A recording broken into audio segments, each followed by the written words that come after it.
Pero independiente de lo que suceda en nuestra vida, sea bueno o sea malo, porque pueden sucedernos cosas malas, yo quiero recordarte algo que dijo Job cuando llegaron sus siervos con tantas malas noticias. En el capítulo 1 del libro de Job, versículo 20 dice, entonces Job se levantó después de escuchar todas las malas noticias. ¿Cómo le parece que se murieron sus hijos? ¿Cómo le parece que se murió todo el ganado? Perdió todo en un momento. En un abrir y cerrar de ojos, Job pierde todo. Entonces dice Job, entonces Job se levantó y rasgó su manto. Ese rasgar su manto era símbolo de tristeza, de dolor, ¿cierto? De sufrimiento. Rasgó su manto y rasuró su cabeza y se postró en tierra y adoró. Job, tú vas a adorar, pero no te acaban de dar una cantidad de malas noticias. Adoró Job. Y miren lo que dijo. Desnudo salí del vientre de mi madre. ¿Cómo era tan consciente Job que él no era dueño de nada? Que era mero administrador, que nada le pertenecía. Dice, desnudo salí del vientre de mi madre y desnudo volveré allá. Jehová dio, Jehová dio, Jehová quitó. Sea el nombre de Jehová bendito. En todo esto no pecó Job, ni atribuyó a Dios despropósito alguno. Ah, pero me la tiene montada, pues Dios, ¿cómo que mis hijos? ¿Cómo que mis pertenencias? ¿Cómo que mis cosas en un solo día? No, él dijo, desnudo salí, desnudo vuelvo. Dios dio, Dios quitó y no voy a atribuir a Dios despropósito alguno. Sus propósitos siempre son perfectos, sus planes son perfectos. Me duela, no me duela, me guste, no me guste, me beneficie o crea yo que no me beneficia mucho, porque a los que amamos a Dios todo nos beneficia, ¿cierto? Pero crea en ese momento que por tanto sufrimiento no me va a beneficiar. No atribuyo despropósito alguno. Así tú y yo, independiente de lo que suceda en nuestra vida. Porque no es que yo esté anunciando cosas malas, ay, te va a pasar cosas malas, prepárate. Pero a todos nos pasan cosas malas. Al creyente y al no creyente, a todos. Nos llega un momento difícil de aflicción. En el mundo tendréis aflicción, dijo el Señor Jesús. Y cómo es hermoso nuestro Dios que no nos vende un camino sin problemas. Venga, no van a sufrir, todas las enfermedades se les van a sanar y todo lo que pidan se les va a dar en lo que quieran, en cualquier área de su vida. No, él dice, en el mundo tendrán aflicción. Nos anuncia por anticipado que estamos en un mundo caído y que hay aflicciones y que todos vamos a sufrir algún tipo de aflicción.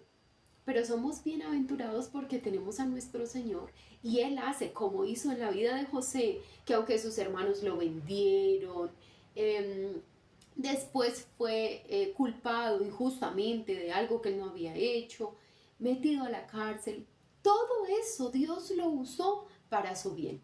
Después, al final de su historia, fue gobernador de Egipto y salvó al mundo de ese tiempo de la muerte, porque iban a morir de hambre, 7 años de hambruna. Si ves cómo todo eso malo, Dios no lo provocó, pero lo usó a favor de José y lo permitió también, ¿cierto? Entonces, bueno que el Señor nos dé esa confianza en Él, de que pase lo que pase en nuestra vida, suceda lo que suceda, Él está con nosotros y hará que obre a nuestro favor esa situación. Vamos con la lectura ahora sí.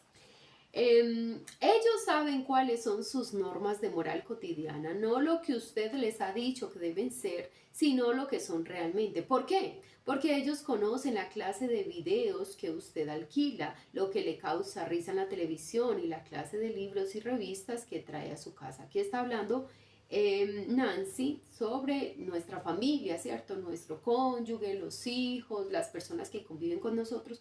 Ellos saben de qué chistes nos reímos, qué programas de televisión nos gustan, qué libros leemos, qué música escuchamos. Ellos saben eso. Y sobre todo los niños, si esos niños crecen y aman al mundo y son completamente indiferentes a lo espiritual, ¿qué tiene de extraño? ¿Estará usted preparado para rendir cuentas de la manera como su vida afectó las decisiones que ellos tomaron? En un sentido muy real, su sed por la santidad o la falta de ella, es decir, nuestro deseo por vivir una vida de santidad para el Señor, o que no nos guste vivir una vida de santidad para el Señor, moldea el corazón y el carácter de la siguiente generación. El deseo que tú y yo tengamos por nuestro Dios inspira a otros o repele. Hace que otros quieran seguir al Señor o hace que otros no quieran seguir al Señor y vivir una vida de santidad. Sobre todo, aquí hablando Nancy, las personas que viven con nosotros, ¿cierto? Ellos se van a sentir inspirados a buscar del Señor o simplemente no van a querer buscar de Dios porque no ven un buen ejemplo, porque no les inspiramos, ¿cierto? Tanto ama usted su pecado que no está dispuesto a renunciar a él por el bien de los demás. ¿Le importa más complacer sus apetitos carnales que el bienestar eterno de su descendencia? Ay, no, esto está tremendo, ¿cierto? Está tremendo como Nancy aquí lo expresa. Amas tanto tu pecado que no estás dispuesto a renunciar, no importa si mi generación se ve afectada o no. Es como una persona que tiene problemas de alguna adicción y sus hijos lo ven. Está tan aferrado a eso, a veces ni siquiera buscan ayuda. Y están tan aferrados a eso que no les importa cómo sus hijos los ven, la opinión que tienen sus hijos, cómo va a afectar eso la vida de los hijos. Porque finalmente, pues, de un padre con alguna adicción, sale un hijo con alguna adicción, ¿cierto? Puede que no la misma adicción. Hay hijos que dicen, no, definitivamente yo no quiero esto, pero otro tipo de adicción tendrá. Pero sí, ¿por qué? Porque ese hijo simplemente, yo creo que se programa, en su mente se programa, uno no es capaz de salir de esa adicción, y si no, pues ve a mi papá, ¿sí? Pero si el hijo ve que el papá tuvo algún problema y salió de eso, fue determinado, salió de eso, pues se inspira, ¿no? Se puede, yo no tengo por qué seguir este camino, y si en algún momento cae en algún tipo de adicción, pues ve que su papá o su mamá salió de eso y se inspira, ¿cierto? Si este lo hizo, yo lo puedo hacer. Además, la autoridad también. Hay muchos padres, yo he escuchado padres que dicen, yo hago esto, pero usted no lo haga. Pero ¿con qué autoridad moral tú le dices a tu hijo que no lo hagas si tú lo haces, ¿cierto? Hablamos ese es del ejemplo. Nuestra conducta, nuestro testimonio, nuestro ejemplo grita, habla más fuerte que nuestras mismas palabras. ¿Por qué preocuparse por ser santo? ¿Por qué estar dispuesto a decirle no a su carne y sí a Dios día tras día? Como decía Pablo, todos los días muero, el apóstol Pablo. ¿Por qué decirle sí a Dios y no a nuestra carne día tras día? Porque el mundo necesita con urgencia ver cómo es Dios. Porque el propósito y el destino final de su existencia es ser santo. Ese es nuestro propósito final de existencia, ser santos como Dios es santo. Porque usted es un santo, porque los santos ven y conocen a Dios, porque usted está preparándose para vivir en un lugar donde no hay pecado, y porque su ejemplo puede inspirar a alguien que lo observa a elegir o a rechazar el camino de la santidad. Capítulo 3. El enemigo de la santidad. Que el buen Dios perdone otro pedacito. A ver, espéreme. Que el buen Dios perdone otro pecadito, perdón. Borrón y cuenta nueva para volver a marchar. Dios, no soy más que un hombre, no es por más. Pecar por un rato y nada más. Eso lo dijo Steve Taylor. Yo creo que era algo irónico, ¿cierto? No estaba él diciendo eso, que esa era su oración, no. Creo yo que era algo irónico. Un pecadito más. Una manchita más. Yo soy un hombre. Peco un ratico y nada más. No pequé mucho, ¿cierto? Hay una doctrina. No es iglesia. No es iglesia. ¿Por qué yo digo no es iglesia? Porque no es bíblica. Porque cualquier cosa que se salga de la Biblia, de las instrucciones de nuestro Señor, no es iglesia.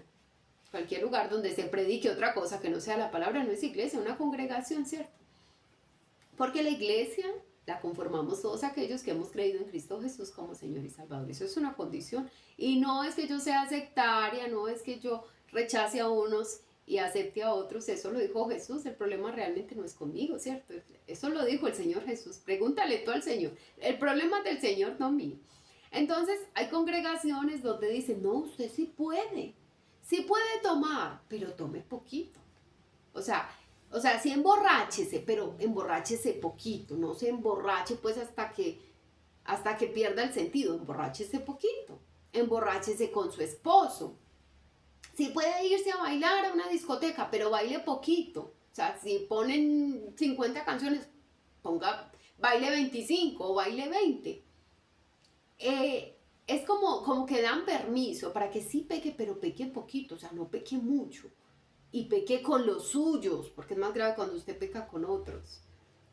Eso es una herejía. El Señor Jesús dijo, sed santos como yo soy santo. Él fue sin mancha, sin pecado. No nos da alguna tregua al Señor de que sí peque, pero peque poquito. No pequen, pero si pecan porque sabe que vamos a tropezar en algún momento. La idea es que no lo hagamos deliberadamente, ¿cierto? Sino porque somos seres humanos, porque pequé, me enojé y pequé porque dije algo que no debía decir, no sé. Entonces, abogado tenemos para con el Padre. Pero no es un permiso para pecar. No tenemos en ningún momento en la palabra de Dios permiso para pecar.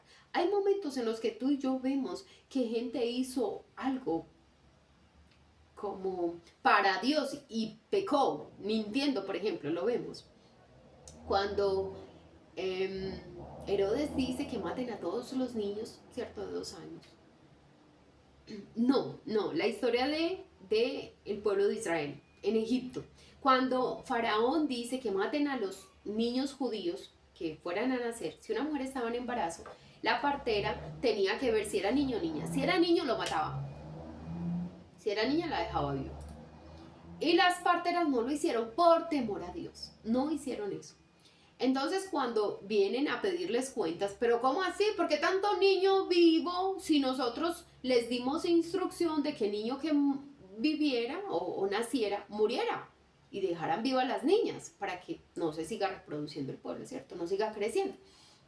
Y las parteras mienten, no, es que estas israelitas son muy fuertes, estas judías son muy fuertes, entonces uno llega y ya el bebé nació, ¿cómo vamos a matar al bebé? Pero era mentira, ¿cierto? Pero lo hicieron por temor a Dios. Pero Dios no estaba aprobando eso, Dios no aprobó eso, muy bien, eso tenían que decir esa mentirita para... No. Dios no estaba aprobando esa mentira, lo vemos, pero Dios no lo estaba aprobando. Y así muchas partes en la Biblia, pero en ningún momento es un ejemplo para que tú y yo mintamos. Sobre todas las cosas deberíamos obedecer al Señor. En ese caso que debían haber dicho ellas, no, nos rehusamos, así nos cueste la vida. Porque eso hizo Sadrach, Mesach y Abednego, ¿cierto? No dijeron una mentirita piadosita como dice la gente, que no hay mentiras piadosas. Mucho cuidado, no hay mentira blanca ni mentira piadosa, no. Hay mentira y punto. Y delante de Dios es pecado. Pero Sadrach, Mesach y Abednego no dijeron, pues digamos una mentirita piadosa para no arrodillarnos delante de la estatua. No. Ellos dijeron, no nos vamos a inclinar. Pues entonces los echo al horno de fuego. Señor Nabucco, si usted quiere nos tira al horno de fuego, pero con todo y eso no lo vamos a adorar. No vamos a adorar a esa estatua. Nosotros solo adoramos a un Dios. Y es el Dios de Israel. Entonces, mira cómo tú y yo deberíamos estar dispuestos a obedecer al Señor, a ser santos, porque esa es la instrucción, ¿cierto? Vamos a leer el capítulo entonces 3.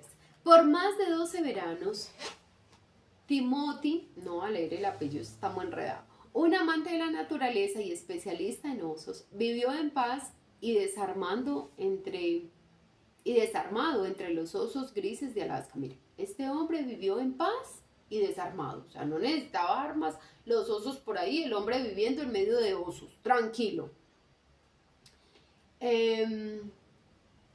Dice, en Alaska, viviendo solo y filmando todo el tiempo los osos. Era conocido por su actitud confiada hacia los animales, por ponerles nombre y acercarse con frecuencia lo suficiente como para tocarlos. Ay, Dios mío, muy arriesgado el hombre, ¿cierto? Tocando osos en Alaska.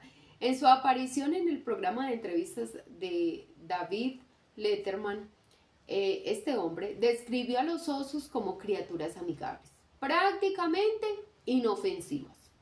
2 años después, el 6 de octubre del 2003, esto es una historia de la vida real, fueron encontrados los cuerpos lacerados de Treadwell. Bueno, este hombre, ¿cómo se llamaba? El Letterman, es más fácil que el otro. El cuerpo de Letterman y de su novia fueron encontrados lacerados, los cuerpos de ellos, por un ataque de osos en el Parque Nacional Katmai, en la península de Alaska. La lección era demasiado evidente. Los animales salvajes no pueden reformarse. Sin importar cuán cómodo o confiado pueda usted sentirse en su presencia, tarde o temprano se comportarán según su naturaleza. Pensar de otra manera es coquetear con la tragedia. Un temor y respeto sanos guarda a la mayoría de las personas de acercarse demasiado a las bestias salvajes, ¿cierto? El miedo es bueno, en ocasiones es bueno, cuando me va a librar del peligro, ¿cierto? Cuando es por mi propio bien, por mi, como que uno tiene un temor que es, uno dice, no, como por, hay un temor que uno siente que es como por sobrevivencia, ¿cierto? Entonces uno no hace eso porque eso me da miedo, pero es cuidándote, ¿cierto? El temor te cuida, te quiere mantener fuera de peligro. Ya es el otro extremo, ese temor que te paraliza y no te deja hacer nada y me da miedo hablar a una cámara o me da miedo acercarme a una persona o me da miedo equivocarme. Ahí sí está mal el miedo. Pero hay momentos en que el miedo es bueno porque nos protege, ¿cierto? Nos mantiene a salvo. ¿Qué nos lleva entonces a pensar que podemos acercarnos a una bestia mucho más mortífera llamada pecado y sobrevivir? En nuestro subconsciente quizá tendemos a considerar ciertos pecados como inofensivos, en especial si hemos jugado con ellos durante años y nunca hemos sido heridos de gravedad. Si los hemos practicado mucho tiempo, pero yo siempre he hecho esto y nunca ha pasado nada. Pero yo llevo años en esto y nunca ha pasado nada.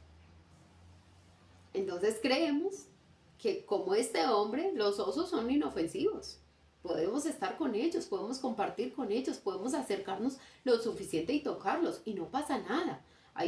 Creo que es un proverbio que dice que ¿puede el hombre poner carbones encendidos en su pecho? Imagínense que yo aquí ponga carbones encendidos y pretenda no quemarme.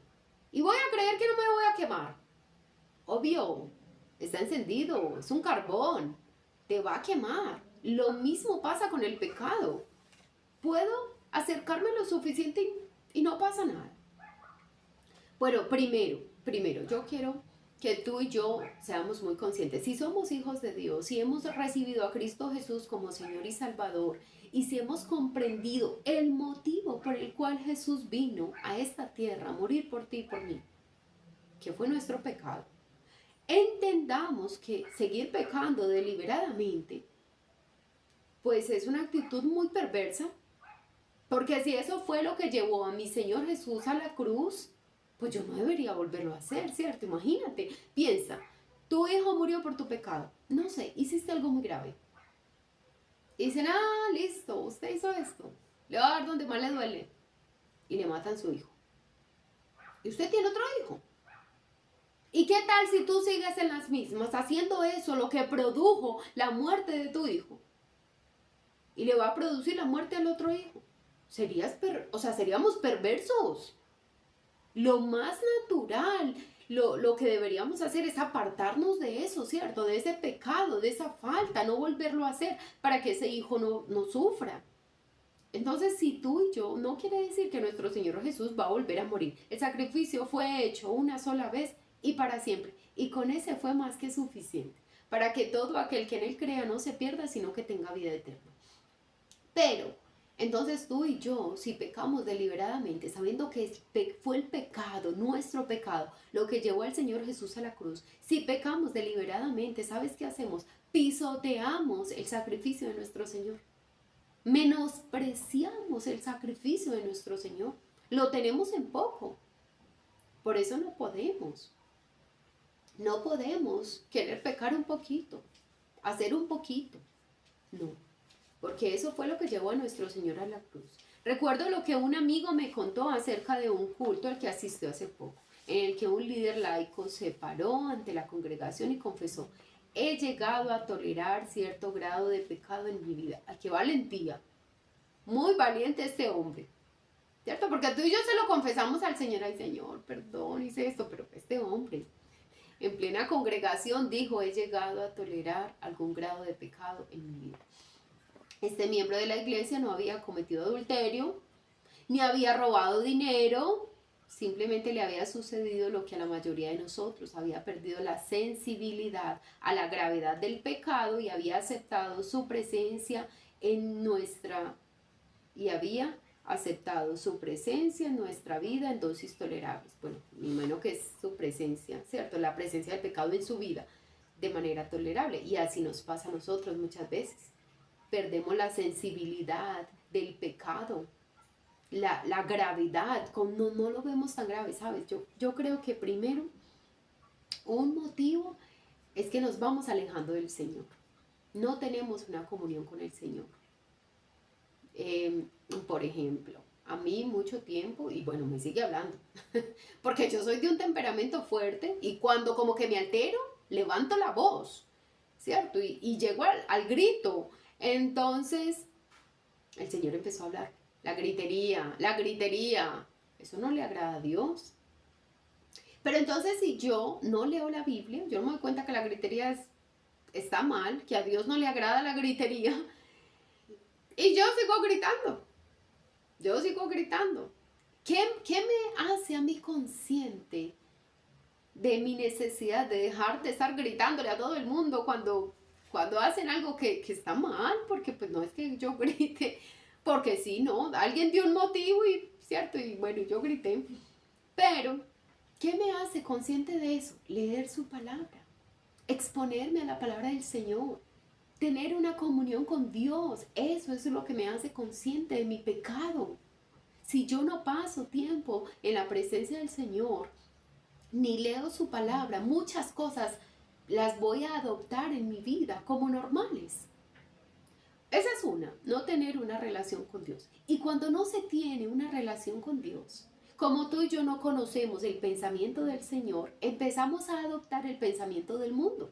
Y el mundo le llama bueno a lo malo y le llama malo a lo bueno. ¿Sí ves cómo es vital? Es vital que tú y yo tengamos una relación con nuestro Señor. Es vital pasar tiempo en la presencia del Señor, porque Él es el que nos hace conscientes de ese pecado, para que nuestra sensibilidad no se pierda, para que seamos sensibles a su voz. En alguna ocasión Aleja aquí nos decía que ella le pedía mucho al Señor que no perdiera esa sensibilidad, ¿cierto?, a su voz. Es todo el tiempo decirle: Señor, hazme sensible. Y esa oración del salmista que dice: examíname, pruébame, ve si hay en mí camino de perversidad. Es la oración que tú y yo debemos hacer, porque todos los días, y mira, no quiere decir que llegamos a la perfección en este mundo, pero sí todos los días o por temporadas el Señor va trabajando en algunas áreas de nuestra vida. En un tiempo trabaja en una área y como que cuando ya estamos bien en esa área, no quiere decir perfectos, todavía dependemos del Señor en esa área, pero vamos bien, ¿cierto? Como que hemos aprendido en el Señor a dominar eso, a administrar eso, a cuidar eso. Cuando tú y yo aprendemos en esa área, llega otra área. El Señor nos revela otra cosita que tenemos que cambiar, que tenemos que mejorar. Eso es hermoso. Esa es la obra de Dios en nuestra vida. Por eso el que inició en nosotros la buena obra, la perfeccionará, la va a terminar hasta el día de nuestro Señor Jesús. Que tú y yo partamos de este mundo, venga nuestro Señor Jesús por nosotros. Creo que nuestro concepto del pecado cambiaría si echamos un serio vistazo a su naturaleza y a sus consecuencias. Claro. Miren, cuando yo estaba muy pasadita de peso, estaba muy pasadita de peso y con algunos problemas de colesterol y triglicéridos. Y ¿saben qué me sirvió muchísimo para eliminar mucho el azúcar en mi dieta? Fue empezar a escuchar sobre las consecuencias del azúcar en mi cuerpo, cómo afecta el azúcar mi salud.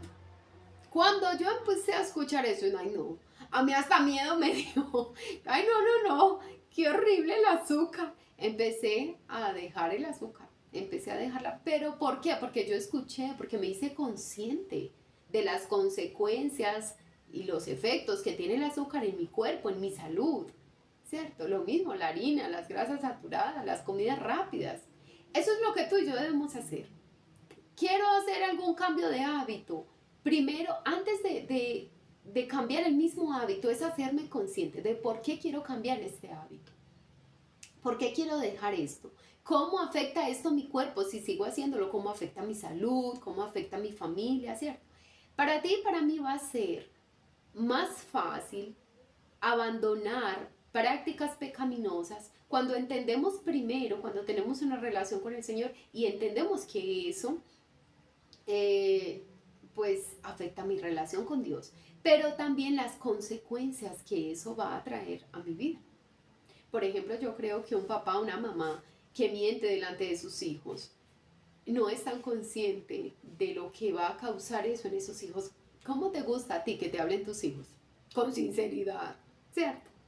A todos. Y bueno, no solo los hijos, nos gusta que toda persona que se nos acerca y nos hable con sinceridad. Pero hablo de los hijos es por el ejemplo, ¿cierto? Entonces, yo digo mentiras delante de mi hijo y después pretendo que mi hijo me hable con toda sinceridad. Pero no puedes pretender eso, no puedes esperar eso, porque tú ya le enseñaste a mentir.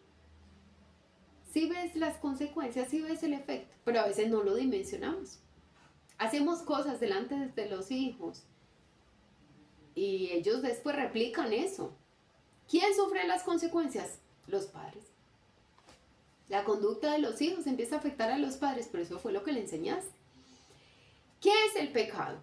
Aquí hay un título. ¿Qué es el pecado? Si usted creció en una iglesia, al igual que yo, tal vez haya aprendido desde pequeño que la esencia del pecado es quebrantar la ley de Dios. Un manual de teología sistemática, por ejemplo, dice, el pecado es la oposición a la ley moral de Dios en hechos, actitudes o naturaleza.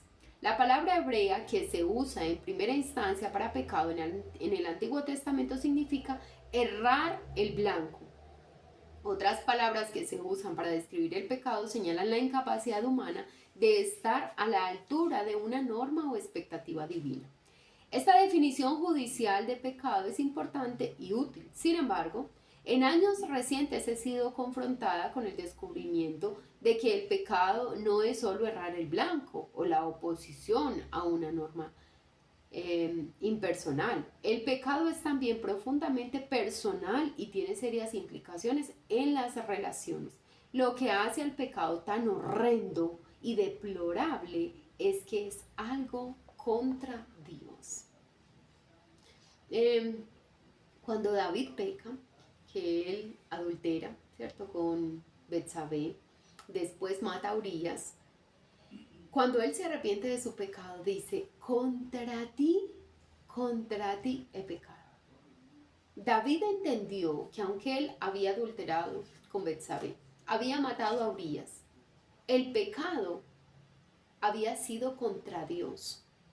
Y cuando tú y yo pecamos contra Dios, entonces afectamos a nuestro prójimo. David pecó contra Dios, descuidó su relación con Dios. Era el tiempo en que los reyes iban a la guerra. Y David estaba en el palacio, en su terraza. Había dormido hasta tarde y se levantó a su terraza a mirar y vio lo que no debía ver. Y consideró lo que no debía considerar.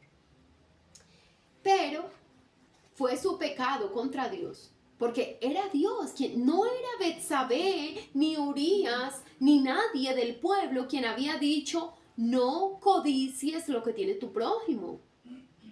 No codicies la mujer de tu prójimo. Era Dios. Fue Dios quien creó la norma, la conducta, la moral. Fue Dios. Era contra Dios. No era primeramente contra ellos. Era contra Dios primeramente. Cuando peca contra Dios, cuando dice, sí, pues sí, porque indirectamente eso es lo que hacemos cuando pecamos. Pues sí, yo sé que tú dices que no adultere, pero pues a mí me gusta. Yo quiero. Entonces se rebela contra Dios, va en contra de Dios y se acuesta con la mujer y mata al marido. ¿Sí ves lo que causa nuestro pecado? Primeramente, nuestras rebeliones contra Dios. Nos oponemos a Él y a su palabra. Bueno, vamos a dejarlo ahí para que oremos. Vamos a orar. Amado Señor, muchas gracias por tu hermoso mensaje esta mañana. Muchas gracias, Señor. Gracias por usar a Nancy para escribir este libro, Señor, y enseñarnos de forma tan práctica la necesidad de vivir en santidad. Señor, queremos ser santos como tú eres santo. Tú sabes que nos cuesta. Yo quiero que ahí donde estás, dile, Señor, me cuesta vivir en santidad. Llevo practicando el pecado tantos años, Señor. Pero en mis fuerzas yo no he podido, pero yo sé que tus fuerzas sí. Porque cuando recibimos al Señor, dice la Biblia, no nos ha dado Dios espíritu de cobardía, sino de poder, amor y dominio propio.